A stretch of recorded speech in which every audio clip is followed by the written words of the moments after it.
for the season. So we're pulling all the trends together and, you know, spotting our favorite looks.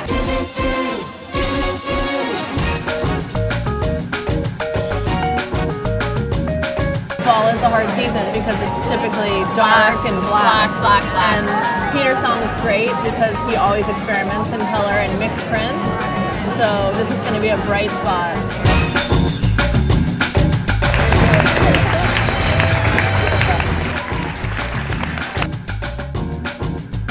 Congratulations. Congratulations. Thank you guys so much. Thank you. It's great. It's a great way to start the day. Oh, I just wanted happy clothes. Just happy, you know. The great thing about the Peter Som show is that he managed to take all of the trends that we've been seeing for the last several seasons and make them really fresh and modern. And as he said himself, he really wanted to make happy clothes, and he succeeded.